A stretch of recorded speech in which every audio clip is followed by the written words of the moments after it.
All right. Is it L for lights? What's like, oh, light, there we go. Full throttle. Parking brake off.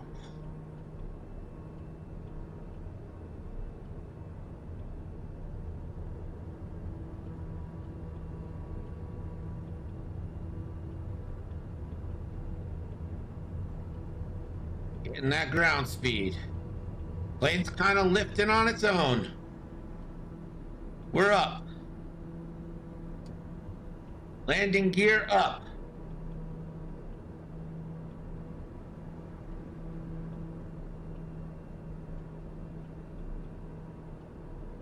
Start our turn.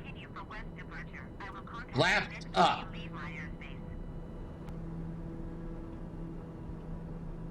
Buffalo Tower, Doppler Alpha Sierra, X-Ray Golf Sierra Alpha, continue for west departure.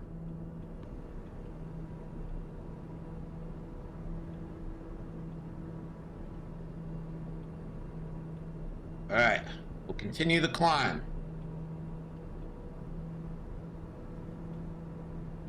All right, how do I gotta remember how to do this. Autopilot on.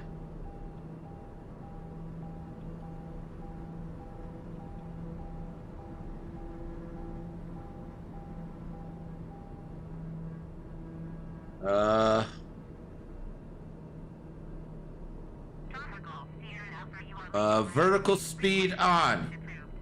We're gonna increase our altitude. Nope, that is bad. Buffalo Tower, Doppler Alpha Sierra, X-Ray Golf Sierra Alpha, frequency change. All right, so we want to increase our altitude Buffalo approach, Doppler Alpha Sierra, to like Sierra Alpha is type not hurting the M9 tree maybe like 10,000. 3,000 feet. Request clearance to Master warning on. I don't know what torque. I don't know what any of this shit is. So turn yaw. Transfer autopilot. No, don't want to do that. Squawk 0704 Doppler Golf Sierra Alpha. Do I want to increase my vertical speed? Sure do. All right, so we're gonna climb to 10,000, hopefully. Cleared through the Charlie airspace, Doppler Golf Sierra Alpha. Throttle down, but we're climbing. Yeah.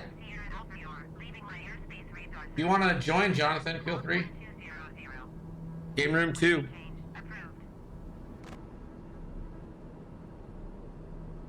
Squawk 1200. Frequency change approved, Doppler Golf Sierra Alpha. What's up, man? Hey, what's going on? Approach Doppler Alpha Sierra X-Ray Golf Sierra Alpha is type not Not hurting the much. M9 5 miles east of Charlie November Juliet tree. I'm Request flight following. I'm hoping that this autopilot will just level out at 10,000 feet. Maybe. Yeah. It looks like you have it on the top. Oh, yeah, as long as you have altitude select on. But It's you don't on. say altitude select, it won't grab the altitude you are. Yeah, I got the altitude select to 10,000, and I got selected a pretty aggressive climb, but I don't care. Yeah, I mean, what aircraft is this? Sounds like a turboprop. It is a turboprop, something 930. Oh yeah, you can crank it up. You can crank the nose up and go even higher up if you like, faster up. Yeah, probably could. We're only 373 nautical miles off. Oh, of course. You should be able to do a heading hold and then just Yeah, I can probably adjust. Right, so if I click that, that'll keep my heading, and then I can adjust my course. Yep, so if you look at your HSI right on the main screen, you see 242. That's your heading, and you see that little pale blue heading bug right on top of the purple line.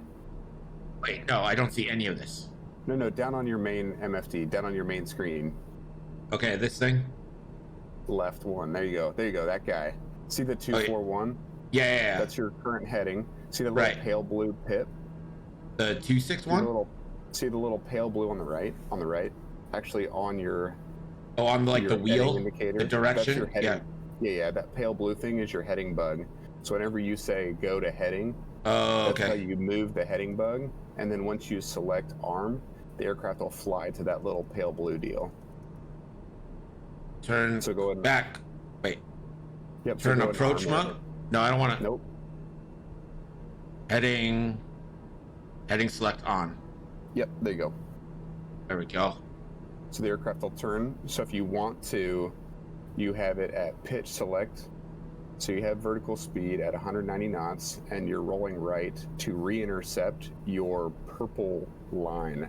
So we can do it like the hard way. Instead of just direct enter and your purple line will recenter, you're actually flying back over at a, looks like at a 15-degree rate, or a 15-degree closure. So you'll see that purple line come back around, and then when you see that purple line coming in from the side, and you can see it on your map on the right, you can just go hit course intercept, which you can even hit course intercept now, and you can just forget about it. So the very top, yep, turn nav mode on. So right where you were, right okay, one, so right. Nav mode on. Yep. So if you hit nav mode on, it will probably intercept it a little bit harder or a little bit stronger, so you'll see it turning a little bit. Right. It'll auto correct back over to the purple line and just fly that like a main street downtown. Right, so it's gonna kind of upset pretty hard. We're gonna level off here in a second, and then it's already making a correction left.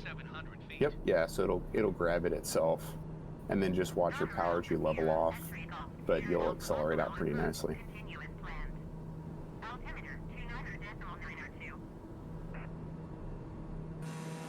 And so the other things that you have are altitude select inside. Yeah, so altitude should hold once we get to 10,000 here.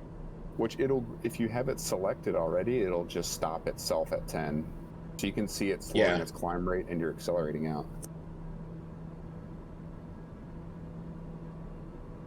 Yeah, I don't mind going fast. Did you update? Oh no, you don't have to update your altimeter setting. You're still at 2992, so you're good. Yeah, it's... So see how you are. Let's see if it actually grabs the purple line, because it looks like your aircraft on the map to the right. It does. It's just turning left right now. Okay, cool. There you go. So you may be in like super over zoom on the right for it to think like you might be down at like 1 mile for it to be off that much. All right.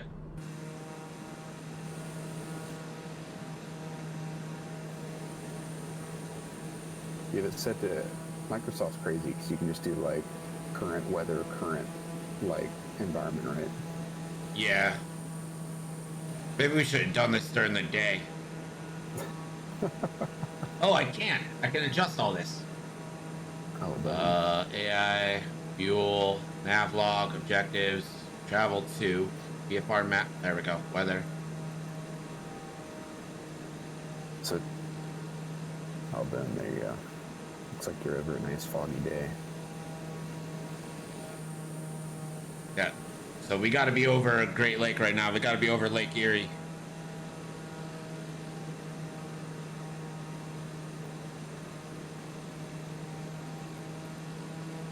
Yeah, we're over Lake Erie right now.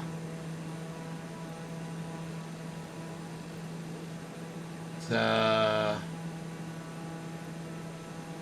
settings, lightning percentage, pressure. Doesn't really give me a thing for like fog or anything. Clear skies.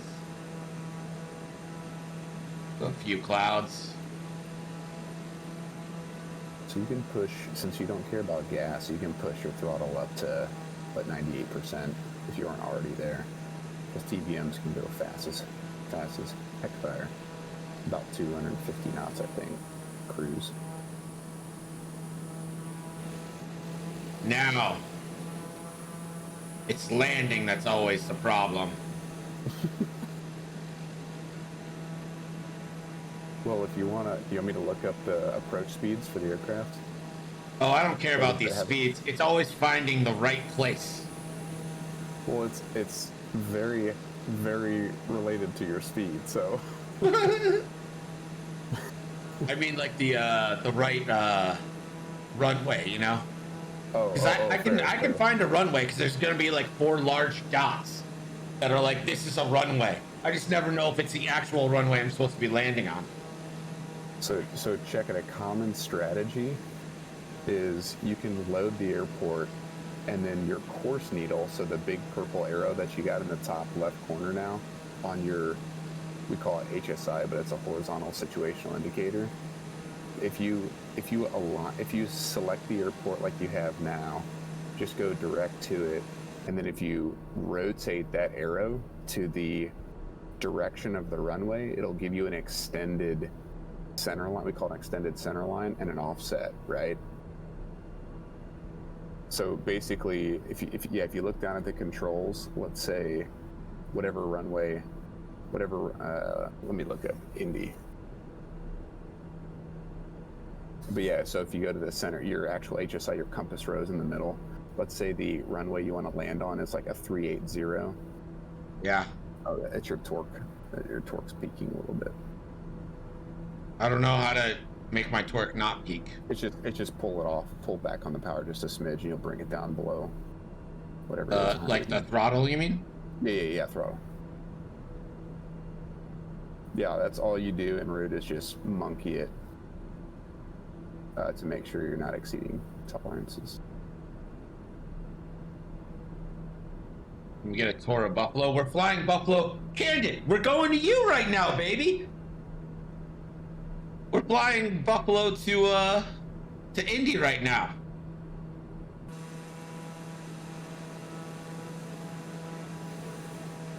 We'll be there in an hour and change.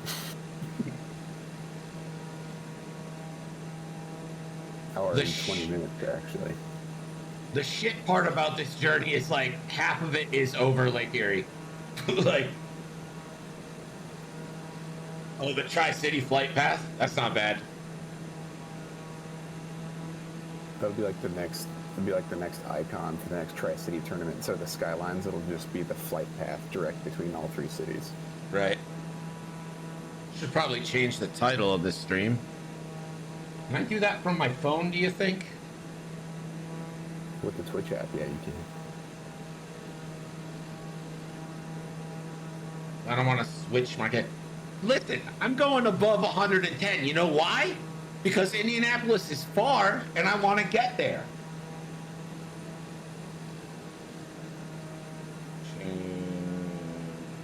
My stream manager.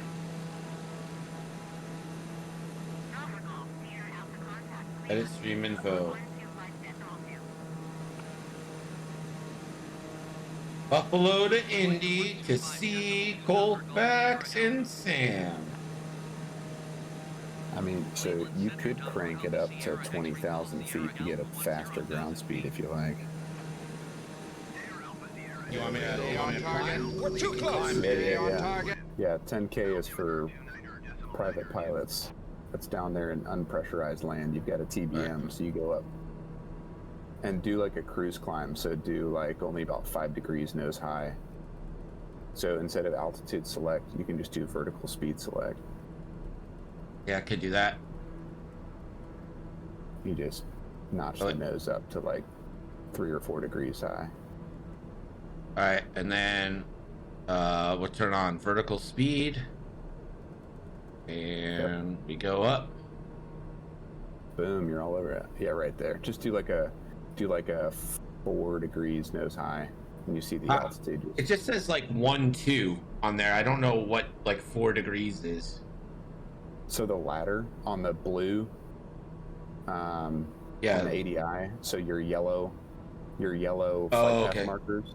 Oh, is that 5 degrees there? Does that 5 mean That's the it, degrees? Yeah, okay. Yeah, so 2.5 is the small tick. 5 yeah, so is we're the... like 4-ish right now. Yep, perfect, yeah.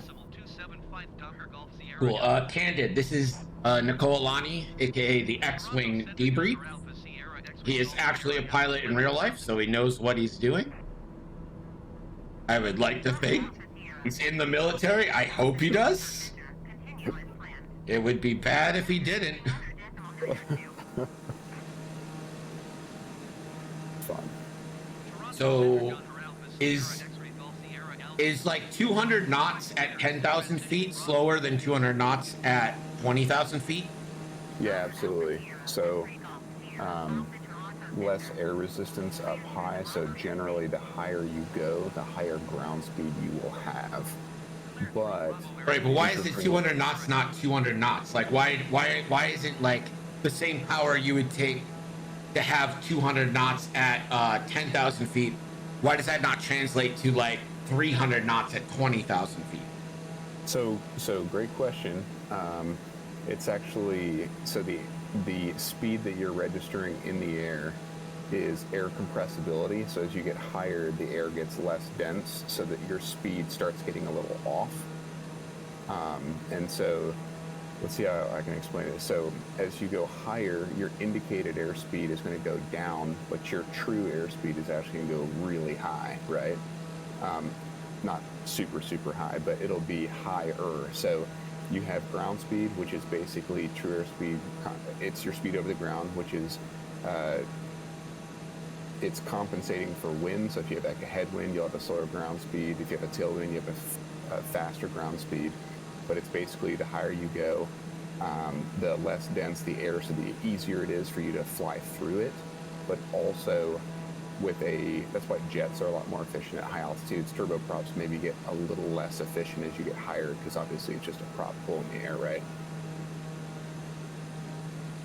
Yeah, so like, I guess I understand that like the higher you go, the less resistance there is. Yeah. I guess I'm just confused why 200 knots. Like I'm just confused why it's the same airspeed, but not the same ground speed. Like, I don't know if I'm phrasing that right. It probably sounds really dumb, but yeah, no, you're good. So ground speed is calibrated speed is taking into account your altitude. So you have a whole bunch of different speeds, right? Right. Indicated, which means like how much air molecules are ramming into the pitot tube, and that can be wildly different. You have calibrated airspeed, which is your ability to calibrate your indicated for altitude and temperature and pressure, right? And then you have true airspeed, which is all that put together. And then you have ground speed, which is compensated for winds, whether or not you have a headwind or a tailwind kind of thing, right? So you should be able to see, I'm not familiar with this layout, but you should be able to see all of your speeds. Okay, so see on the left there? Yeah. So if you zoom in on the left, you see 178 knots indicated airspeed, right? Yes. Look at the bottom of that ladder, you'll see 233 knots true airspeed. Okay. So that's telling you that see, as you're going higher, your indicated is getting lower, but your true airspeed is actually going to get higher. That's compensating for ground, that's compensating for you getting, so it's calibrating for the lower pressure. And then GS is ground speed, I'm assuming. Yes. Mm-hmm. Yeah. Oh, bottom left. So, yeah. So that means you have a 4-knot headwind, right? Because you're trying to go 135 knots, but you're actually going, or 235 knots, but you're actually going 231 knots. So you have a 4-knot headwind. If you turn around and go 100 degrees, you'll have a 4-knot tailwind. So that'll say 235 true, but 239 ground speed, right? Do you have this game, Nakoalani? Yeah, I do. You talked me into buying it. Yeah. The candidate said he would take flight lessons with you. You might have to do a stream one day, baby, and take us through it. No, let's do it, man. I would love to. I actually have all my civilian flight instructor ratings, so I used to do this for actual students in real planes when I lived in I still can. If anybody wants to take flight lessons, let me know. But you'll see, actually, look, we're up at 20,000 feet, and in a climb, you're 176 knots, but your true airspeed or your ground speed is comparable to what your indicated used to be down at 10,000 feet. Yeah. That is neat. All this stuff is neat. The old Top Gear was classic. All right, that's what's happening worse.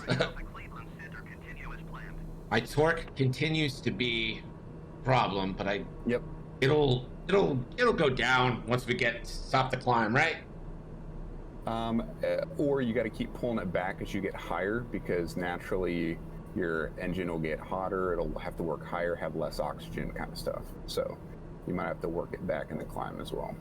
I'll go to 75% on my thing. Yeah, I mean, and you're leveling off at 20K, so yeah, so we're you'll plane out, and look, your ground speed's already up around 270, so you're cooking a bit better. And what's the conversion? Do you know the conversion of knots to like mph? Like miles per hour? Yeah. It's like 1.3. Each knot is 1.3 mile per hour? Yeah, so you're actually going... So we're going like 320-ish? No, other way, I think. Other way. Oh, okay, so knots are more. Yeah, so you're going like 200 and something, 230 miles an hour. Pretty cool. Yeah, 1 knot is 1.15, so not 1.3, 1.15. So what's a turboprop compared to like just a propeller? Yeah, great question. So you have just a reciprocating prop aircraft, which does terrible, like it's meant for basically lowish altitude. Turboprop is basically a jet engine that is turning the propeller itself. And so the benefit is that you have excellent actual engine power or engine performance at multiple altitudes, but it still takes advantage of the propeller, which is more efficient on smaller aircraft. It's a lot less maintenance cost. It's a lot less, gosh, how do I say this? It's just, it's a lot better at very slow and low operation. So a lot of like the TBM should not, the infrastructure needed or the design needed to put a jet on that thing would be stupid. So put a prop on it, and turboprop is way better. How much do you think this plane would cost? 2 to 3 million. Are you serious? 2 to 3 million? Yeah, let me check it out real quick. Do you Wow. go to Barnstormers or trade a plane? Yeah. Have you thought about buying your own plane? Or is it just like absolutely. not even like... No. What's it like is, but Can you get a plane for like 20, 30,000? yeah, you can. You can get a 20-year-old Piper Archer for about 20,000. I'm guessing you don't want a Piper Archer. It sounds like something you wouldn't want. No, it's great for like pilot training. It's basically like the Honda Civic of airplanes. You know, it's cheap, Yeah. it's efficient, and you get just enough jollies to have fun. My actual dream plane, which is reasonable and does everything I want, is an IAR 823. It's a Romanian-built military scout plane. It can carry 4 people, but it's fully aerobatic, and it still cruises about 180 knots. Is that propeller or turbo? Yep, or propeller. The problem though is, man, and hold on to your britches, is you can get pretty shitty planes right? at like $80,000 a pop, right? So if we're talking SR-22 Cirrus, which is like a really nice private pilot just wants to jet around Colorado, I mean, we're already in the high 100,000s, for an aircraft. So it's very, very non-equivalent to, I mean, I look at my wife and I'm like, I'm definitely going to own a plane someday, and I'm budgeting $100,000 for a plane, and that's like not crazy awesome. Right. Especially So when you I'm have like- a kid whose future you also have to yeah. plan for. Right. So there's a reason I don't own a plane. Right. And maybe won't. But like, I look at my wife and I'm like, great, you could have like a Corvette ZR1 and still not get anywhere close to this, 1997, Right. Piper Lancer 2 kind of a thing. So it's definitely a whole other world worth of operating costs for sure. So Mazerim says the game is very cool. Someone on Reddit toured the different baseball stadiums and even landed on some of them. That's neat. Every time I've tried to land somewhere cool, like I've tried to go over Niagara Falls in the Icon, and you know how it can land in water? And I've tried to go off and like take off over the falls, but it doesn't let you. Which is kind of a shame. And then Sub Hedgehog says you can get an ultralight with 2 chainsaw motors for less, but you'll need a dapper scarf, which is a true point.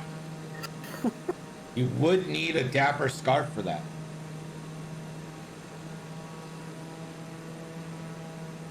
So like, if you buy the plane, can you recoup some of that by like renting it out? Yeah, so obviously if you like rent a plane, if you're so you have to have a commercial pilot's license. Private pilot means like you can't operate for hire. If you have a commercial license, then you're able to operate for hire. So you're able to basically charge people to fly them, do like aerial photography or move people in a small plane. So you can, but 9 times out of 10, like pilots that are just trying to keep their money in their pocket are like, hey Greg, you're also a pilot, do you want to co-share this plane and we can It's like a boat in that respect. My dad used to own a boat, and he owned it with like 5 of his friends because none of them could afford a boat on their own. Mazer in the chat's like, there's an IAR 823 for sale for $94,000. I have seen that one, and yes, it was also built when Star Wars came out. You know what's always blown my mind, and you as a military man maybe can appreciate this a little bit, but like a lot of our aircraft designs are like from the 60s and 70s. Oh yeah. Obviously they've been updated since, but like, I mean, like even the F-22, I think their initial design was from the 80s. Like they it's such a long game with these, like our aircraft.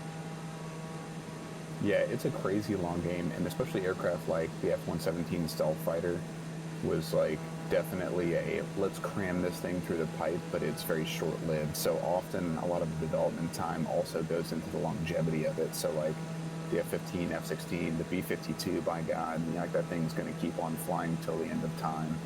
Definitely, it's both a very long spin-up, but hopefully that results in a very long service life. Right. The B-52, is that that's a bomber, right? Yeah, that's the Stratofortress. It's got the 8 engines. It's like the... Yeah, it's like the high altitude bomber. No. Is it? No. All right. Well, fuck what I know. Yeah, no, it can't. I mean, it can go high altitude. It's not super high, but it's basically the thing that carries nukes and the things that people are afraid of. But it's old as hell and it's gigantic. Right. I think the B2. Which one is the? Is the B2 the wet, like the wing stealth? Yeah, so the B2 is the Arrowhead. It's like the it's like the stealth fighter that we all know and love from the days of yore. The F-117 is the stealth fighter, akin to the B2 is the stealth bomber. And the B2 is like flat as a piece of paper, big. Yeah, it looks like a bat plane, kind of. Yeah. Mm-hmm. Yeah, it's the B2. Yeah. I remember that thing just being like the coolest when I was a kid. And they had that movie, I forget what movie it was, with it in it. Was it Total Recall? Broken Arrow. You're right. It's Broken Arrow, 100%. 100% Broken Arrow. I don't know where Total Recall came from. But man, that was just like the coolest. I loved that plane. I'll tell you, what's your favorite plane? All time favorite plane. Oh, that's a toughie. That's a toughie.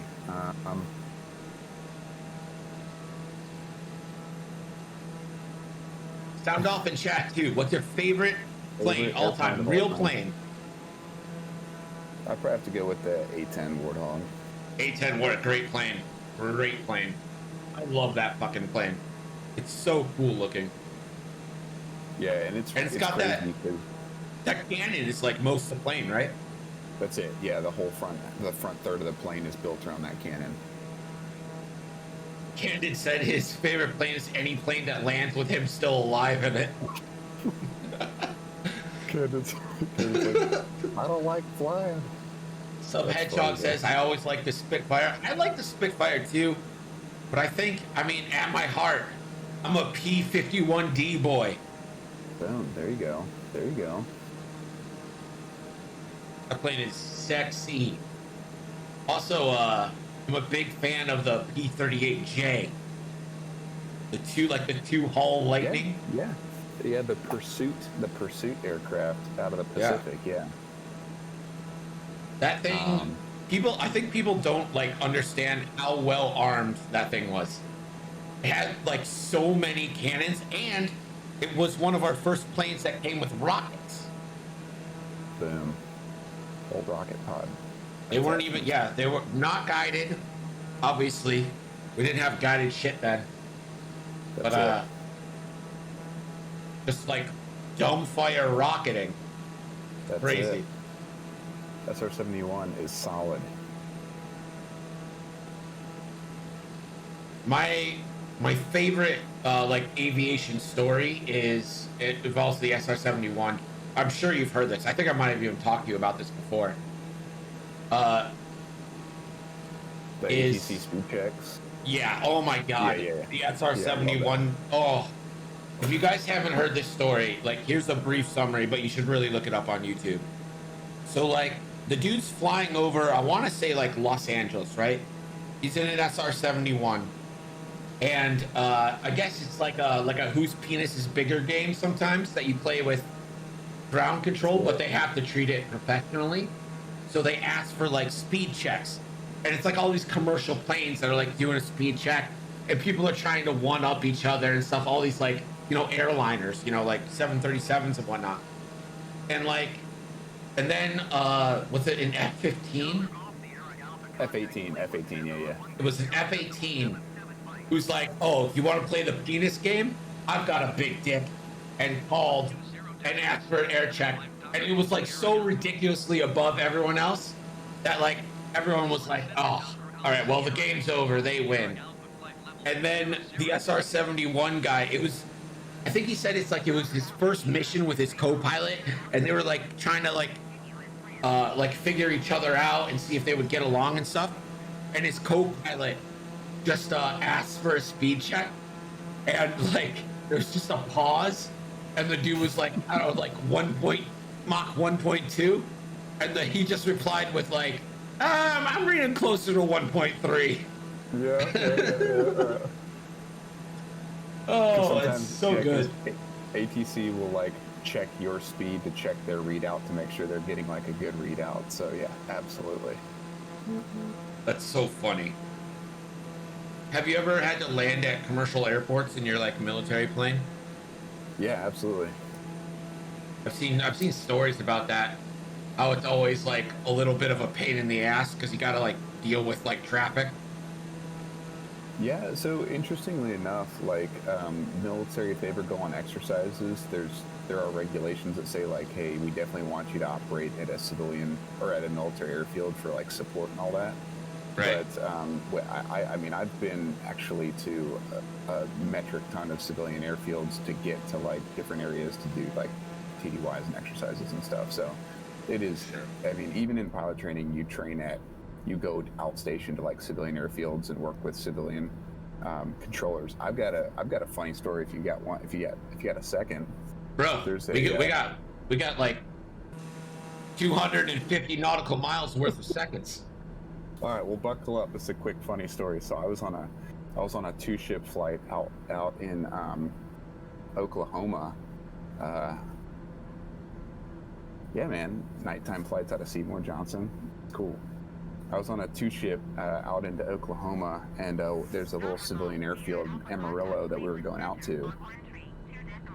And we get out to the traffic pattern, and the controller's like got a real deep like southern accent because he's obviously from the area, and they're super chill, and they're used to student pilots out in that area. And so my buddy was having just the roughest time ever on the radios with his requests. He's like, Tower, Texan 27, requesting a, and he's like coming off the mic, getting back on it, requesting just to an ILS to coming off the mic. And he took so long that this old dude at the tower is like, son, will you put your dad on the phone? And the instructor in the back was like, hey man, I'm just trying to give him a chance to work through all the problems he's having. And he's like, yeah, but I've got 5 aircraft in the pattern and I need him to figure out what he wants to do. So on the radio, son, put your dad on the phone. Oh God. That has to be so embarrassing. Yep, he was super embarrassed. So, but I mean, to be fair, it's like, it's one thing to read about it and practice it, but like when you're in the moment and it's like actual, like, I mean, I don't want to say life or death, but like it is. Like you need to get stuff right when you're doing this kind of thing. Like right. Well, and especially as a student, I mean, the instructor in the back is at some points in training, they're like intentionally throwing wrenches at you, right? So right. If you go through training, you're like, cool, I'm in a descent, I'm calculating my speeds, I'm trying to run my checklists, get my aircraft configured, and figure out what the heck I'm trying to do. While this guy in the back is like, you're too fast, you're too fast, you're too fast. You know, and you're like, ah, shit. Kind of like my game is to me. Yeah. Like, slow the fuck down. You're too fast. You're too fast. Man, we could get 4 people in here. Oh, heck yeah. Dude, that'd be so much fun. Like, hire a pilot, take you, and you're just like talking to your friends back there. Well, so there's an aircraft called a Piper Lancer that's probably like, it's like probably one of the most stable like civilian aircraft, super low maintenance cost, really reliable, and it carries 6 people. And so I was thinking, man, if we do like X-Wing tournaments, we could pull a Piper Lancer and just, you know, there's no chance. The first time you hit turbulence, that game's over. No, I mean like pick up people to go to an okay, yeah, all right. Travel for X-Wing, and then I thought you were saying play on the plane. I'm like, no chance. No chance. I'll be like, Greg, challenge. We have to play a full game of X-Wing while en route in a tiny aircraft. Oh yeah, Deslin, just magnetize it, and then just do like barrel rolls and see how long the game will stay together. Like, Jonathan, I'm losing. Take a dive. Yeah. Hey, I just rolled all blanks. Bunt over so we could roll these dice again. So when you're on autopilot like I am now, like I feel like there's nothing to do. Is there like shit for you to do? You have like responsibilities right now? Like if you were actually in this plane, would you just be kind of sitting here enjoying the view like I am, or would Well, it depends. Am I supervising? You know, like, am I the instructor with the other guy having to do all the work, or am I the guy doing? So yeah, absolutely. So en route, 2 things are kind of going on, right? So you're tracking your way through different chunks of airspace. So obviously going across the United States, radios have different ranges. You're technically going into different states worth of or different approach controllers airspace. So throughout, they're like continually handing you off to the next cat who's going to pick you up and monitor you along the way, especially over 18,000 feet, or if you're IFR. Right. But then inside the aircraft, go ahead. Are there any places that are just not regulated? Like, is there any airspace in the United States where there's just no one, like Montana or some shit? No. So there's Class G airspace, which is like low airspace, or areas that are pretty rural. And then you also have like dark areas where radar can't really reach, in like pretty mountainous terrain. But no, there's the entire United States does fall within the airspace system. So yeah, there are areas where radar might not care what you're doing, or they'll be able to see what you're doing. But there's still definitely regulations that apply to every square inch of North America. Now, if you go to like Africa, yeah, there are places that there is no rules, kind of a thing. So, right. Cold Hard Fact says, I always loved the Polikarpov I-16. It's so stubby. And Mazerim says, there's an old show in the 80s that I watched with my dad called Tales of the Gold Monkey that had a transport plane perfect for X-Wing. And I guess they spoofed it on Archer. Here's my question. I have to pee right now. If I had to pee and I was on this plane, I'm just peeing my pants, right? Or you're peeing in a bag, man. They make piddle packs for aircraft. Yeah. So you have a couple options. You got like what looks like a spare gasoline canister that you just pee into and you cap it and pour it out when you get there. You have the piddle packs, which are actually they look like kind of really thick Ziploc bags, but they have gel particles in them, so they like solidify your pee, so it's not sloshing around. Like a litter box? Like a litter box, absolutely. Hopefully you don't have to go number 2, but the great thing, Greg, is since you're in charge of the aircraft, you can call up ATC at any point in time and go, hey, I'm going to go ahead and start descending over to this airport over here so I can go take a deuce somewhere. Is that true? Can you actually like deviate from your flight plan to be like, I have to poop? Yeah, you are at piloted control, baby. You can. And they have to be like, yeah, that's fine. So there's a difference, right? So there's VFR, visual flight rules, where you're not under anybody's control, and you can literally just choose whatever you want to do. You're technically flying IFR right now for the altitude or instrument flight rules, and so there's a controller that's responsible for you. Right. It's called refiling. So you basically just build a quick route to wherever you want to go. And usually, I mean, I have been flying and I've been like, never mind going to that spot. We got to do it a divert. So we call it a divert to, there's that nearest function that you were messing with earlier. You just go zippy zap, where's an airport near me that'll support me? And then you basically say, hey, request direct, kilo, whatever the 3 letters are, and request descent ASAP. We'll be requesting the instrument approach or visual approach runway, whatever. And they're like, cool, start descent, intercept final approach, and Bob's your uncle. So, yeah, you can talk your way into, or in this point, you can say, hey, request a descend 3,000 feet, and then, hey, I'm going to cancel IFR and proceed VFR. And they're like, okay, great. Just don't go into any restricted airspaces or airspace. So like airspace around big airports are like instrument only, so you have to be under control. But there are thousands of airports that are uncontrolled, and you can just tootle your way down to them and do whatever you want. That's so interesting. Mazerim asks, how many logged hours do you need before you can fly at night? And you can answer that while I use the restroom. While he uses a pill pack. Yeah, so good question, Mazerim. You can fly at night with a private pilot's license. So as soon as you are licensed, before you are licensed, so a license can happen at around 200 hours, 250 hours. Before, it depends on what regulations you apply to. If you do it through like a school, or if you do it through just like personal flying with a buddy kind of a thing, or an instructor kind of thing. But there's a difference. So once you get your private pilot's license, you can fly at night because it's part of the certification. Before you get your pilot's license, you fly with an instructor at night, obviously. And then if you want to fly solo at night, you get what's called a solo endorsement from your instructor. So you pass the ground school, you understand a lot of the physiological issues with nighttime, a lot of the perceptive problems, and how you operate differently at night. Nice shirt, Greg.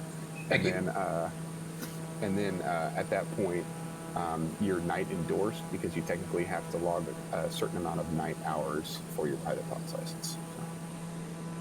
Looks like we are finishing up our Lake Erie portion of the flight here. Truly is a big lake. This game kind of really gives you perspective on how big things are. Mazerim, the question you're asking too, there's another type of license called a sport pilot license, which is basically the U.S. government's way of trying to say like, hey, let's make flying a little bit easier for people, make it like the Icon A5. Let's make it look like a car. So there's technically what's called a sport pilot's license, which allows you to fly aircraft only up to a certain weight, so like in complexity, so basically very small, very simple aircraft. And that type of flying is restricted to daytime only non-instrument, non-controlled type flying. So literally Greg could be like, I'm gonna go get an ultralight or a two-seater plane for 20 grand, and I just want to go fly for fun. I'd recommend getting a sport pilot's license rather than a private pilot's license, because if you just want to tootle around and enjoy flying, it's a way cheaper way to get into it. That's cool. That's so cool. All this is cool. Flying is cool, and space flying is cool. That's why I love X-Wing. Yeah, it's just, this game is so pretty. I just look at that, man.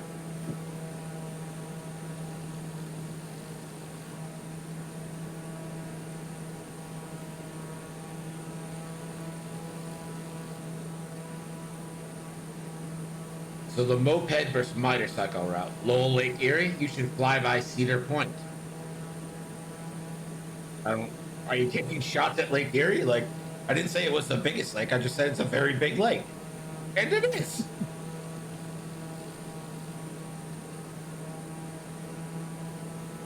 Oh, it even shows the exhaust out of your stacks. You can see the exhaust off of the TBM on the front. That is ridiculous.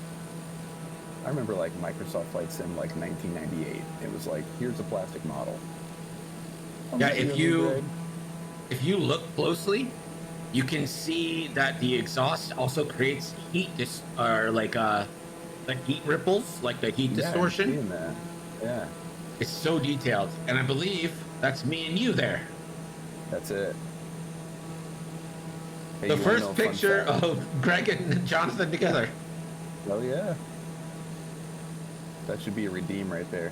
Hey, so real quick, while you have this view on this aircraft, I've got a fun fact for it. The engine is actually backwards in this aircraft. So you'll notice that the air intake and the exhaust are both exactly right next to each other, and you kind of think to yourself, how can that happen? Because usually, air goes in the front and exhaust comes out the back. Never once thought that, but okay. Okay. But what's cool about this type of plane is that to actually shorten the distance required for the engine to operate, the air actually goes in the bottom inlet. It'll go all the way back to like where your knees are. It'll turn 180 degrees and come forward through the engine, actually run the jet engine backwards, and then get to the front and bend 180 degrees again and spit out the sides as exhaust. All right. Yeah. It reduces the need to have like an 8-foot long engine cowling area. It drops it down to like 4 or 5 feet. What is this thing on the wing? Weather radar. The little black ball. Yeah. Yeah. So it's actually a radar in the aircraft that will paint thunder cells and lightning strikes for you. Oh, all right. So you can attempt to not die. So how much do you like Bernoulli? Bernoulli's principal? Well, just Bernoulli, like the guy. Oh, the guy. Never met him, but I mean, his principal is pretty baller, so I'm a fan. Missler Bellevue. You can do a drop in. Oh, and the black leading edges of the wings, do you know what those are? Looking good take? Dude, so check this. This will blow your brain box. So on large aircraft, commercial aircraft, when you're flying in the airplane and you look out at the front edge of the wings, you see silver, right? Yeah. And that's because commercial airliners, they don't paint heated portion of the wings. So when you go through thunderstorms, when you go through icing, when you have, up in Buffalo, I hear it gets pretty cold up there, the aircraft will actually pipe heat or electrically heat the front end of the wings to melt ice, to try and get the ice to slide off so you don't crash and die, right? Sure. So small aircraft like this one do not have the capacity or need to do the weight or the technology for heated stuff. And so buckle up, those are air balloons. And so what happens is those are rubberized laminate portions of the wing. So those are big strips of rubber, right? And when you get into icing conditions, the design of small planes actually allows ice to start forming on the wings, and then it will actually ram air into them and pop them like expand them like a balloon. And that's supposed to, and it's worked for me on multiple occasions.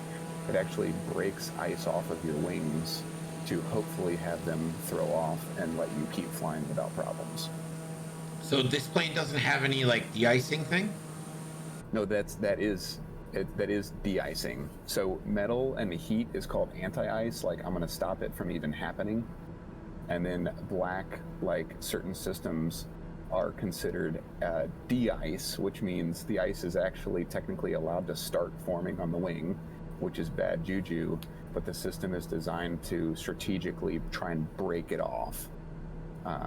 And then between the wings, the vertical tail, and the heated windscreen, that's your ice protection in small aircraft. Should this thing be doing whatever the fuck it's doing here? Well, that's just your throttle. So if you're messing with your throttle, then I'm not. My hands are been off the throttle it forever. might just be like, hey, I don't know how to read your throttle input right now. But if you look at your engine instruments, they're not moving, so you should be okay. Yeah. 135.1 for Doppler But the red Golf lever Sierra right there next to the throttle is actually your emergency throttle override in case your throttle linkages break. So if I activated it, it would override whatever this thing's doing?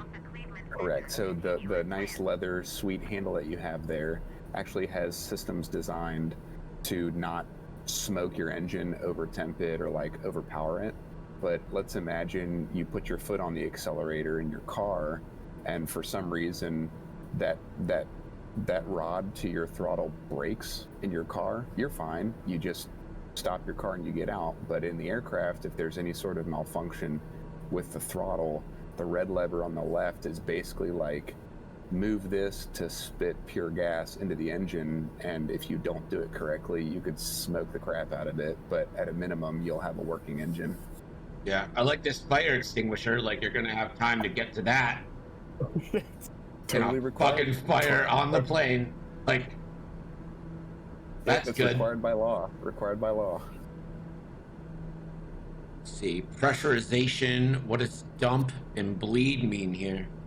Yeah, great question. So you're above 10,000 feet. So yeah, those are circuit breaker panels on the right. So if you're above 10,000 feet, your aircraft will start pressurizing itself. Your norm says that the aircraft is working correctly. Bleed air is, so dump is basically you just open up all the seals on the aircraft. It allows all the air to dump out. And you would only do that if you have like smoke in the cockpit, if you have overpressurization. Well, if you have smoke in the cockpit from using the fire extinguisher. That's right. Well, hopefully that'll go away. But you can still dump it. If you actually look over your left shoulder, since you're in the cockpit, I wonder if it'll let you look over your left shoulder. There's my emergency mask. Yeah, so basically if you have like fire, smoke in the cockpit, and you need to get like smoke out of your eyes, you can dump the cabin, which tries to get the air out, and then you got to put the oxygen mask on, or else you pass out really fast. So you would try to put the oxygen mask on first, and then dump it, right? Yep. Yeah, absolutely. Yeah. What are all these buttons by the co-pilot? That's a circuit breaker panel, so that's your ability to try and reset or stop things. So a lot of electrical fire issues or equipment malfunction, or here's a doozy, if you lose your engine, so if you're at 30,000 feet, you lose your engine and you're basically gliding because you basically descended about 1,000 feet per minute. So you're gliding for 30 minutes for half an hour to get to an airport. You might want to keep your radio alive, so you can use circuit breakers to try and diligently kind of manage your electrical systems on board to keep your batteries working. Right. So at a minimum, they make sure that any sort of system, a normal circuit breaker, but then you can also use them as basically on-off switches for systems on the aircraft. And what is my CB light? Your CB light? Yeah. Circuit breaker light. Yeah, yeah. So that'll just illuminate your circuit breaker panel at night.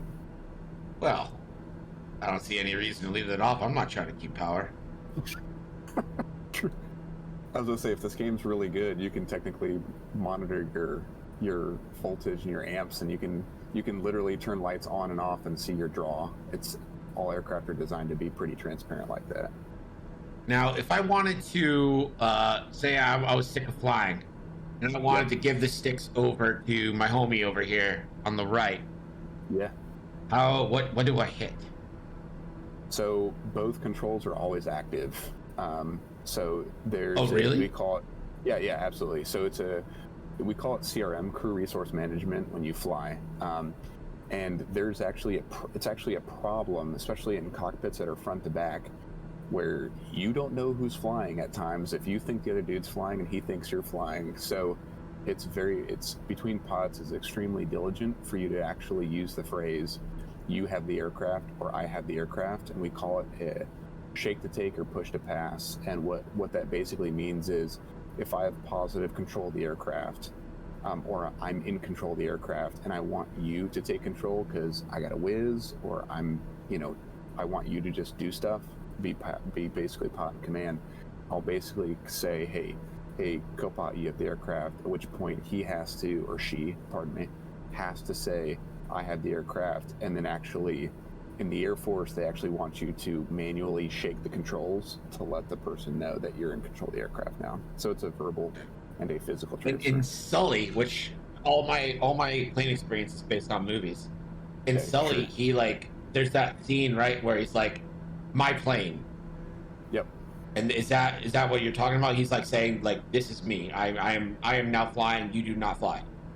So that's a great concept, and it's a little bit different from what I'm talking about. So there's transfer of controls, which is like neutral. Hey, I want you to fly, please. You have the aircraft, I have the aircraft, kind of stuff. So on aircraft, there is always a pecking order. It's kind of like a boat.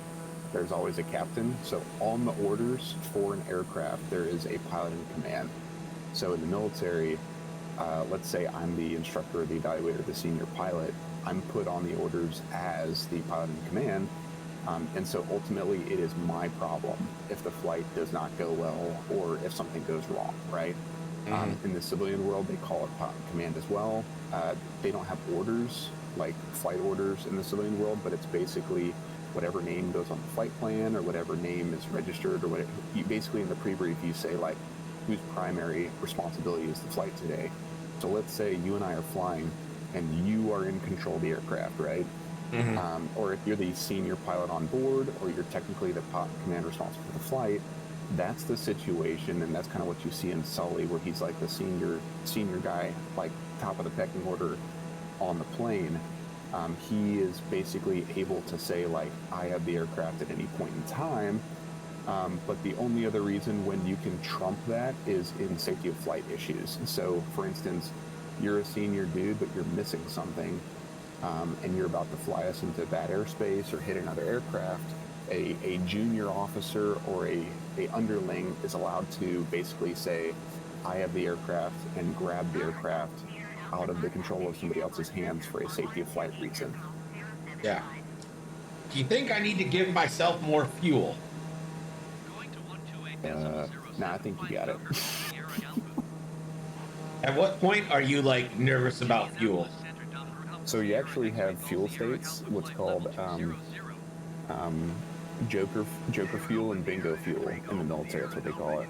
Joker fuel is pre-planned fuel states, and bingo fuel is the minimum amount of fuel you need to get to your destination plus reserves. So if I need 300 pounds of gas to get all the way back to Buffalo, plus my divert airfield if weather requires it, my bingo is 500 pounds of gas.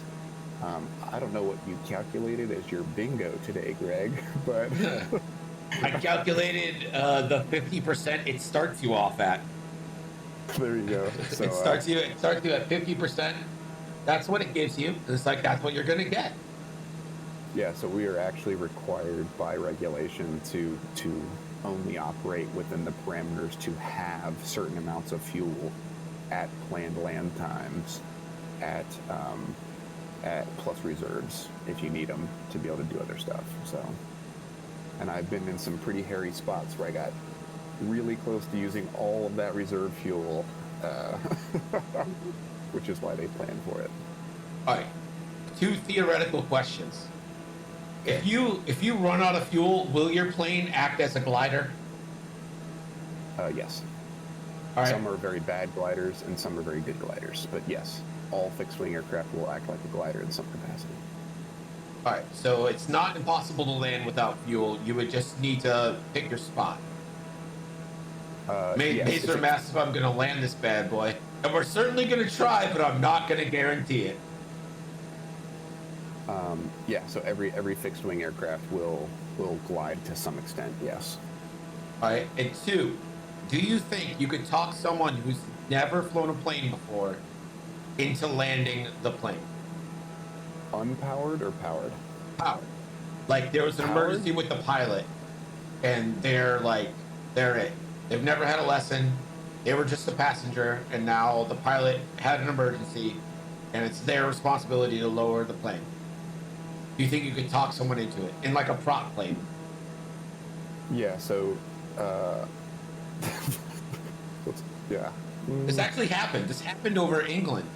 Yeah. No, it's happened on a number of occasions. I think it really depends on if you're familiar with the aircraft, obviously, because you're telling the person to look at certain areas for certain information, and it can be in different places in aircraft, although they're getting very similar, thank goodness. But it really is the person's ability to respond to commands and be able to do them adequately. I would say, Greg, if you were in this plane right now, powered, I could get you to land the plane, no problem. Cool. You have more faith in me than I do, that's for sure. Well, you've got to have all the faith in you. You gotta have faith, the faith. No, that's definitely I don't think I'd be able to answer that question until I have to, and then I'll try my darndest. But yeah, right. I've had more of the situation of if I'm riding in a 737 and they say, "Hey, pilot's out, could I land it?" Yeah, that's a lot better chance of me being able to do it in that situation than talk some random person into it. Do you think you could land like a 737 with your jet training? Yeah. Mm-hmm. Yeah. It's interesting. Even though it's such like a massively bigger plane. Yeah, so the only things you really need are just updated speeds, like speed references, which the airspeed indicator gives you anyways. And boy, it's not going to be smooth, but it'll happen. So Interesting. When how many nautical miles out do you think we should start descending here? So it depends on the descent rate you want. A decent descent rate is twice your altitude minus 1,000, so 40 miles out. Okay. Right, so 20,000 feet. If you want a 3-degree glide slope, so a very generous 300 foot or so there's 2. You can do the trigonometry, which is I want to lower my nose 3 degrees, at which point you triple your altitude minus 1,000, so 60 miles out. Knowing though, however, with the trig method, with the trig method, you're good to go as far as you'll always arrive at your point. There is the airspeed method. So let's say you're going with your ground speed here, 300 knots, and you want to descend at 1,000 feet per minute. So you're going to arrive there in 20 minutes. You want to descend 1,000 foot per minute, so you would descend. Sorry, I'm on a non-flying tour right now, so I'm having to bring it back. You have to lose 20 minutes out. So you want to basically start your descent 20 minutes out for 1,000 foot per minute, or you want to start it at 40 minutes out for a 500 foot per minute rate of descent. And that's also depending on how high. Where are we going? Indianapolis? Indianapolis, yeah. Hey, Cold Hard's there, right? How high is Indianapolis, man? Cold Hard facts. How high is Indianapolis? Pretty high, as we're all legalizing weed. Well, I mean, I know what you're going for. Or I think Camden is out of Indianapolis too, right? Yeah, they're both in Indy. Do they have Go hard facts. He's on his second story. I mean, how high right? is the city above sea level? Yay high. You would just basically subtract I that think it from says. altitude. I think that's at 800 feet, right? That's the elevation. Yeah, so if it's yeah, not high, cool. So so you just basically say you gotta lose 19,000 feet in 40 minutes for a 500-foot rate of descent, or 38 minutes. So whenever you are 38 minutes out, you can start cutting your power and request descent for the time or speed method. Or, and hear me out, at some random point I go down to 10,000, and then from 10,000 I go down to like 5,000, and then from 5,000 I do it manually. Hey, true. That's how Greggy rolls. You got to save yourself a little bit of brain power, because the thing though is you want to stay as high as long as possible, so you keep your fuel burn real low. So listen, we might have to add fuel. Like, we're at 22%. We're about to hit yellow. We still got 94 nautical miles to go. Well, let's see if you go in your. Yeah, it's true. I don't know what your tanks are in this aircraft, so, or your fuel burn. Can you look at your fuel burn? So we can do the math real quick. So we started at 50, and I don't know. Is there? If you go to your engine, if you go to your center quadrant next to your engine, you should have a fuel burn. So there's your tanks right there by your moving map. Like this thing? Yeah, so here? No, up.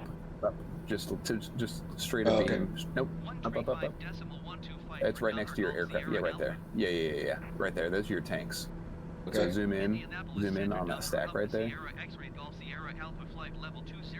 There you go. So you've got, you're burning 74 gallons per hour. So you see the GPH right there underneath the left and right? And it looks like you have, it looks like you have 62 gallons left. So you could technically make it, because you're going 300 knots with 100 knots left. So you have 20 minutes of flight left with 40 minutes of fuel burn left. Yeah, we're doing it. We're making it. All right. We don't need fuel. You get one shot at this, Greg. You get one shot. So I would recommend. Well, you get one shot if you have a lot of fuel. No, you got multiple shots. Not if you hit the pavement. That's true. It's called a go around. Oh yeah. We ain't going around, son. So let's do this. If you're at 20 grand and you're going super fast up here, but you do want to stay as high as possible, so I would just say probably at 40 miles out, start your descent. All right. And then you can even pull your fuel burn back. And then if you go back down to your moving map, does it tell you your time to target? Your time to there? I mean, you're going to be on fumes, but this is a nice challenge. Up top, estimated time of en route is 16 minutes. So right on top of your map, over on the right, your moving map, middle screen, very top. Oh yeah, ETE. Yeah. Yep. So estimated time en route is 16 minutes, and so that's computed for your current ground speed. So obviously, as you go down, it'll be a little longer when we descend. Or well, it might speed up for a bit because we'll gain speed when we descend, right? Correct. So, and I'll be completely honest with you, in this fuel state, I would actually continue on very close to Indianapolis before I pull my engine to idle and basically lower my fuel burn by a metric ton and basically do like a glide profile down to keep as much fuel in the tanks as possible on the way down, if that makes sense. Oh, it does make sense, but you know what? Not even going to do it. We're not going to care about it.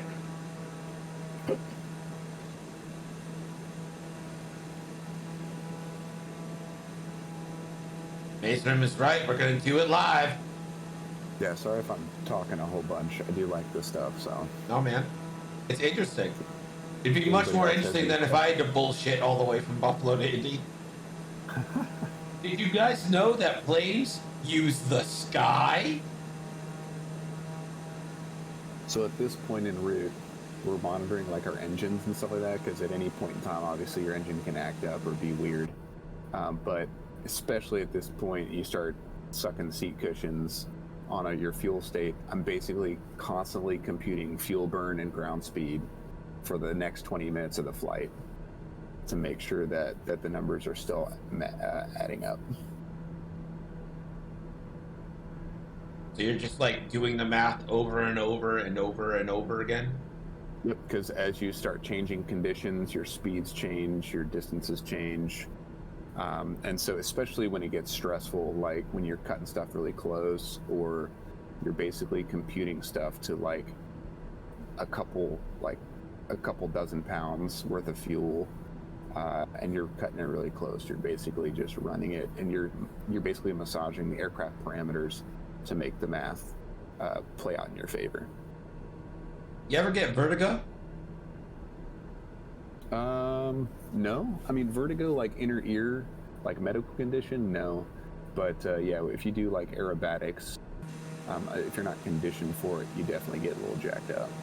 How much does your like compression flight suit like actually help? Depends on the rate, but it's usually 1G. But the point, so G suit obviously only in fighter type aircraft or super high performance aircraft, right? Right. It's designed to add at least 1G worth of tolerance, but the main goal or the main benefit of it is to give your legs something to basically press against while you're straining to try and keep the blood in your brain. Right. Here's the question for you. Go ahead. If you see on the lower left my engine here, I have my engine dialed back to like 75%, but the needle is more forward than where I have it set. What's happening here? Is this autopilot doing the autopilot things on me?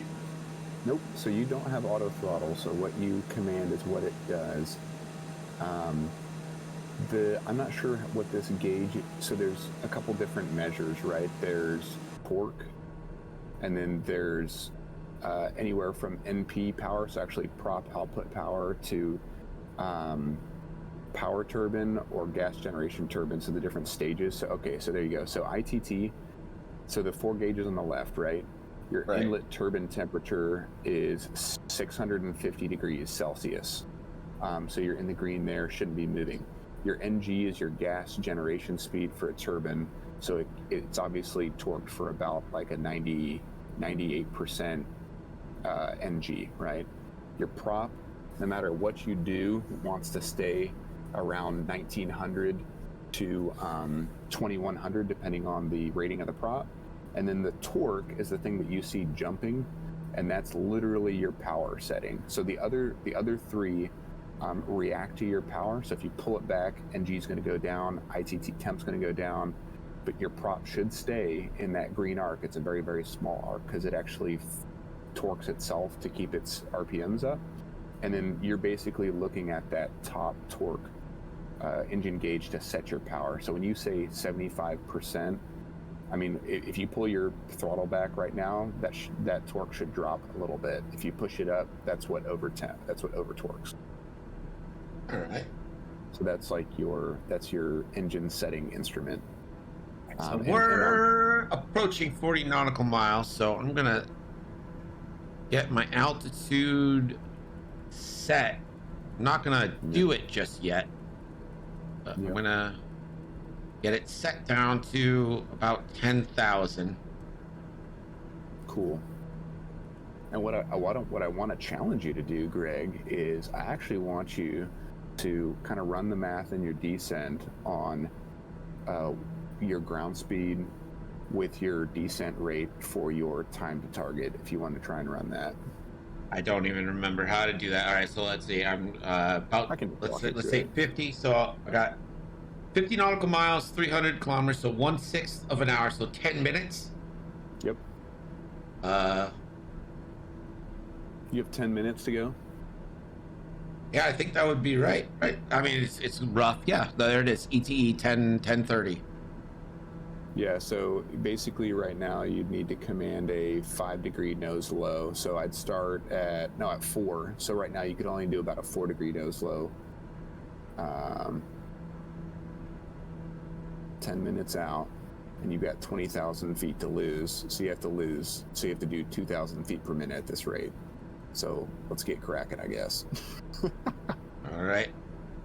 We'll set vertical speed there, and we'll go 5 degrees nose low. Yep, and then plan on pulling your power back just a little bit for your fuel burn. All right. Power at 50%. And then You're on dying. your airspeed indicator, just don't go above the barber pole. But what's your descent rate? So if you zoom in, you want to put your descent rate at your time to target. So the little box at the bottom right corner of your altimeter, it says, oh shit, 2,300 feet per minute. So you see right up there above your pale blue, up to there, right there. So you actually want to match your nose to your time. So bring your nose up to like 3 degrees nose low. So go to like the small tick. All right. We want to increase vertical speed, Yep. right? Increase vertical speed, yep. Okay, try and put that on 1,000 feet per minute. So you can kind of like click, click, click, click, click till it sits where you want. And pull your power back a little bit more for your fuel burn. All right. You don't want to shock cool your engine, but We're going down, but we're actually losing speed. Yep, yeah, because your power's back and your descent rate's not 2,300 feet per minute. So let's do the math real quick. So we're coming through 18,000 feet. We have 17,000 feet to lose. So now we're through 17,000 feet. We have 16,000 feet to lose. And we're doing 1,000 feet per minute, so we should be 16 minutes out. So how many minutes out are we? We are 9:17, but it's not actually clicking down. It just stuck on 9:17. And now it's clicking down. Now we're 9:15. Nope, it stopped again. I don't think that thing is accurate. Well, we're also slowing, right? So if your speed slows... Oh, I got you, yeah. So if you lock your speed in at 200 knots, which is a decent descent rate, it'll say 9 minutes. So then we now need to actually lead your speed back because you want to increase your descent rate. So basically in 9 minutes, you're going to be at 7,000 feet above the airfield. So you want to increase your rate of descent down to 2,000 feet per minute and pull your power back a little bit more. So we will decrease vertical speed down to 2,000. Boom. And there we go. Power's back. I'm about 25% power now. Perfect. And let's check our fuel burn now at the top of descent. You'd make a radio call right now, obviously. I have that set to do it automatically because I don't want to click the buttons all the time. Cool. So let's go to your fuel burn real quick. What's your fuel burn and gas remaining? So right on the bottom. So you're burning basically half the fuel you were at full power. So 34 gallons per hour with 50 gallons remaining. So I'm still looking for it. Okay, so GPH is 30. It's these things, right? Yep. Yeah. 34. Why is it so unbalanced? Why is I assume these are both fuel tanks. Why do I have more than one? That's pretty dang balanced for just a pound or gallon, excuse me. All right, guys, do you believe in me? Do you believe that Jonathan can talk me into landing this thing? Oh, I'll tell you this. I have been okay with landing planes before. Like, obviously, the pyramids didn't go so well. But I blame the frame rate on that. What's the identifier for Indianapolis? Kind. K-I-N-D. Kind. Okay, sweet. So what I'm going to do is I'm going to show you a trick to always line up on the right runway. Okay. I'm looking up what runway do you want to land on? I don't know. I don't know what. 1 Which direction are you coming in at? What's your HSI look like? So what's your heading? 2-4. Okay. So you're basically, let's do 2-3 right. So as we get closer, you can 127.15 Docker Golf Sierra Alpha. you can do OBS, and you can manually steer your course needle to a 230 right at the airport.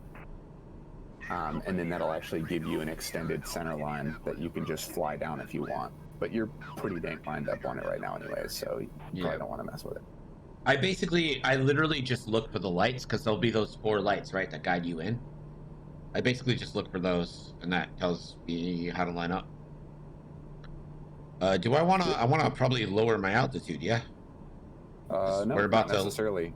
We're about to level out here at 10,000 feet.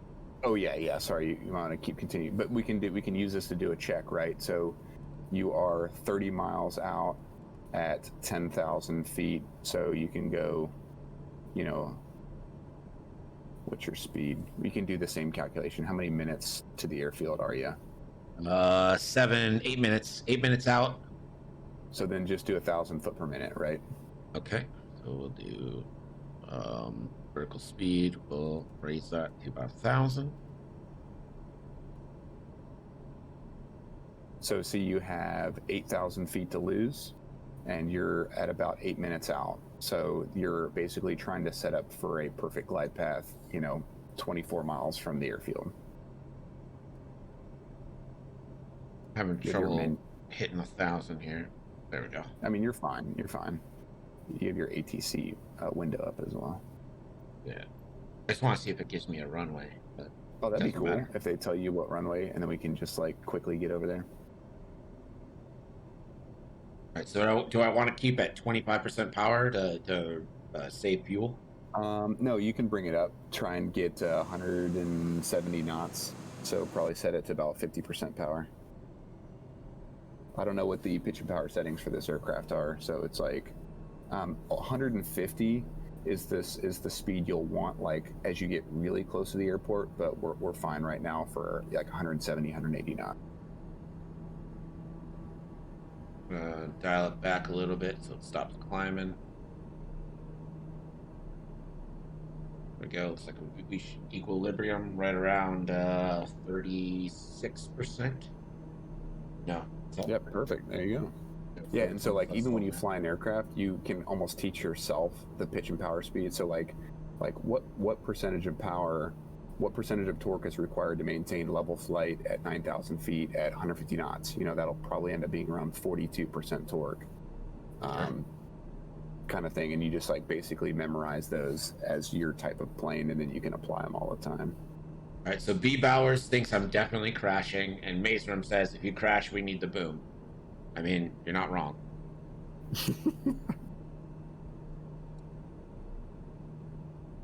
So, I can hold it. Real quick, the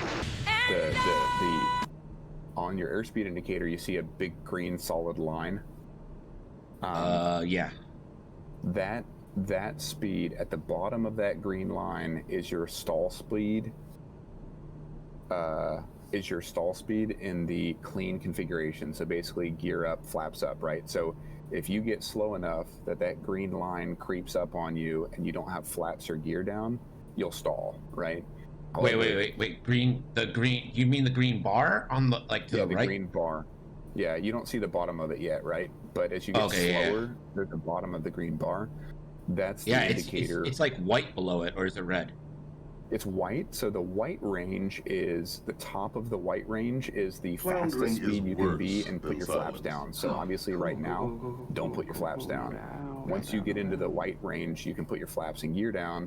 And then the bottom of the white speed band is your stall speed in a fully configured landing configuration. So that's what you can use to basically say, hey, if I'm approaching the runway and I'm getting anywhere close to the bottom of that white speed band, knowing nothing about the aircraft means I'm about to stall, kind of a thing. Right. We're about 14.5 nautical miles out. Looks like we're going to fly right over downtown Indy. Colfax is around here somewhere. What type of TBM is this? TBM Money is 450? all that you love, and that's what 930. you'll receive.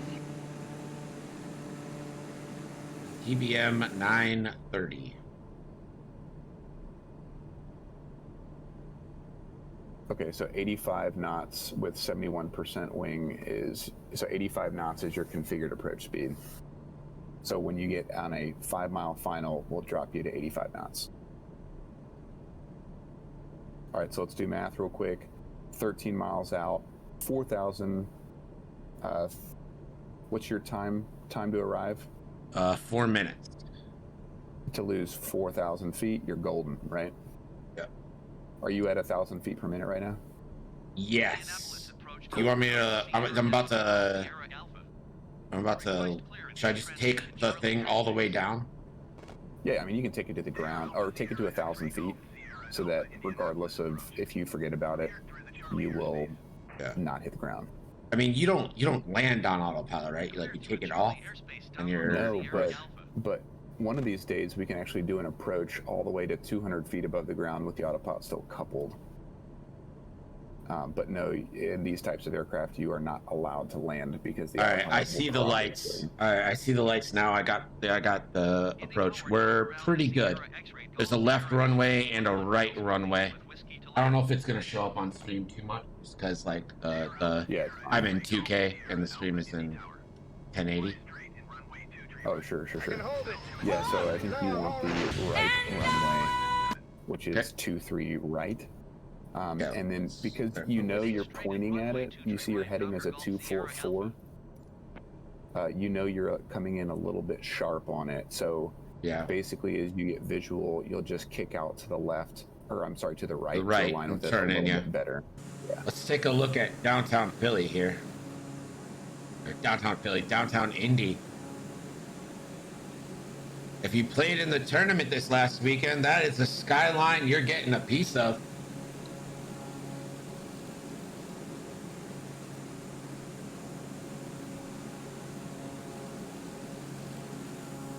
Is this the city with the useless moat in it or something like that? I have no idea. Candid, if you're still on, or Cold Facts, you said it's something like you walk through a river that doesn't go anywhere and doesn't do anything for you. All right, so if I take the autopilot off, does it also takes the descent thing off, right? Yep. Yeah, so you're in full control if you take it off. If you want to, you just bump it. I kind of need to make that adjustment. Clear to land runway 23 right, Docker Golf Sierra Alpha. All right. Yeah, so how many miles out are you? Don't know. Okay. 2 minutes out. Yeah, so you can pull the power back at about the 2-minute point here. So go ahead and pull the power back and start configuring. You can go to idle. Really? Okay. Yep. Wants landing gear. Yep, and start bidding to the right a little bit. So start aligning way early. All right, so I'm in control now. Yep. So you're at idle. If you have trim, keep trimming to slow. And you see that white arc coming into play here. I don't really know how to use the trim. Bring the nose up just a little bit, so slow your descent. Okay. Bring the nose up just to get down to your flap setting. Cool. Should I deploy flaps? Once you get in the white arc, you can. Okay. Should I deploy it all the way? All the way, baby. You can throw gear down now as well. Yeah, it yelled at me to do that already, so gear down. Yep, and then now go ahead and throw flaps down. And see how markedly slower you are at this point. So definitely extend the center line out, so don't roll towards the runway yet, right?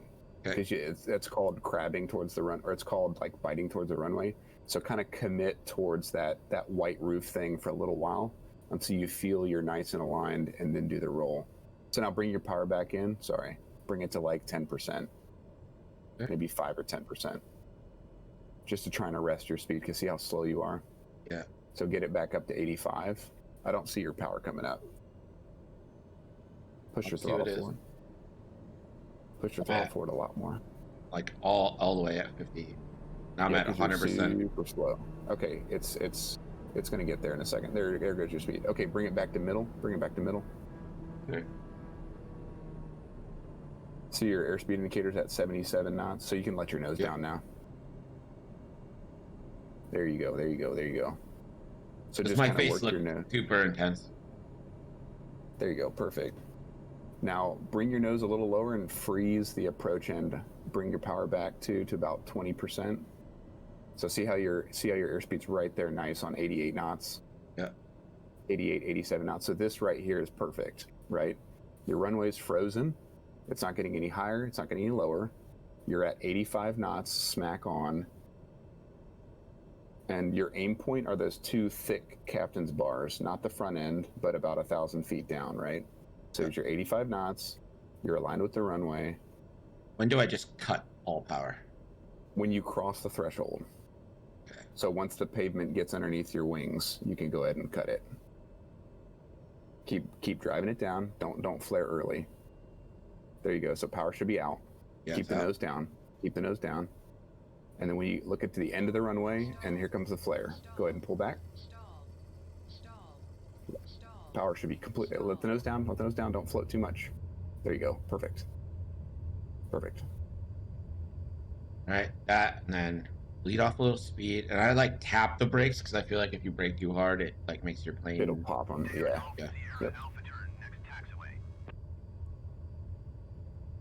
Boom. 85 knots. 32%. 3 degrees nose low. Bangarang. Thank you, Bowers. I mean, it was all Nakoalani, literally talking me through every step of the way. Hey, he had the stick skills. Do a fighter check next.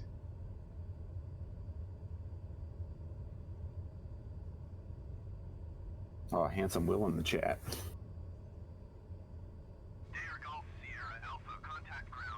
So handsome.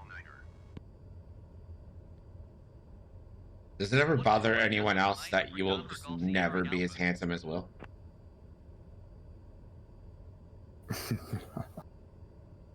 Not gonna lie, it bothers me. Nice. Now that you're in Indy, you gotta sound cool on the radio when you make your radio calls so they know you've arrived. Hey, Indy, I'm here. Let's play some X-Wing. Little power to engine so we can get this thing actually moving again. It's like idle won't stop it completely, but then it gets like annoyed at you. Yep.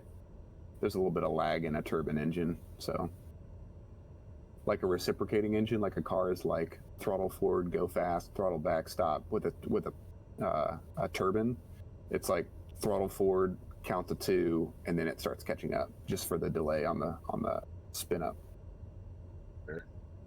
Okay, one more hour to check out. We were talking about doing maybe like a tri-state tour because we did Buffalo to Indianapolis now. So maybe we do that another time. Scooter asks, what if a second Will were to try to enter the handsome Will Kingdom? That is ballsy. That's Baser, that is exactly what we should do. We should go, that should be the stream one night. Being like going to visit Dion. Shut up. My dream is to like be able to, once COVID is over, try and bring like a plane and like visit people in these different areas and then just play X-Wing. I'll be like, hey Will or Greg, if I fly up there, you want to go for a flight and then we'll play some X-Wing. That's kind of my plan as well, but I'm considering contracting Southwest Airlines to do the flying me to places. Much cheaper of an option. Oh, don't hit that light. Into the grass. Into the grass. Nice. If you ever have the Crate Cup here again, you all need to visit. Listen, man, when this is over, I'm hoping that we all are like still friends and stuff because I 100% plan on visiting people. Like Indianapolis is on the list. Carolina, I'm a huge fan of North Carolina, not so much South Carolina, but you know, whatever. What is this guy doing? What are you doing, bud?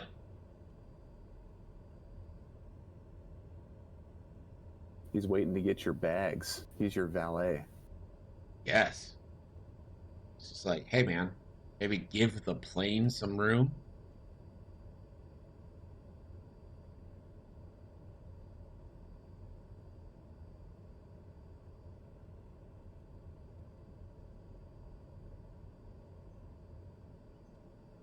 All right, parking brake on. And then I need to remember how to turn this fucking thing off. You should be able to just pull the throttle past the wastegate, and then you're golden. My throttle's all the way back. It's these buttons here somewhere. Well, if you look down below the quadrant, you can just pull the emergency fuel. That's your electrical, I believe. Yeah, well, That's your AP. probably should turn those taxi lights on at some point, huh? Yeah, right. Is your prop still going? Sure is. So just do it like because you just turn master power off. So if you look down below your throttle, they just do it the super hard way. You can either grab the throttle and pull the throttle. Is this? No, that's it. No, just grab the actual handle with your mouse. Grab the handle of the throttle with your mouse. Okay. Like the throttle, not the yoke, over to the center quadrant. Yeah. Nope. And yeah, and take it to the right and down. It's like a shifter. yeah, but it's like freaking out. Oh, you have it disabled. There it is. Oh god, so close. It's There being you go. it's being like all. It's like moving on its own. Like I'm not moving it. It's just like going crazy. Oh, okay. There should be an emergency fuel kill right there next to it if you want to actually do that. Oh, in the bottom, the fuel selector tank, just turn it to off. See that down there? The fuel selector valve? Just turn it to literally off, if it'll let you. It doesn't. It let me select the left tank and nothing else. What a joke. It won't let you kill your engine. Oh, yeah, here it is. Select. All right, maybe I just need to. I knew the hardest part of this would be select right tank, close fuel valve. There we go. We did it. There you go. Close fuel valve. There Down.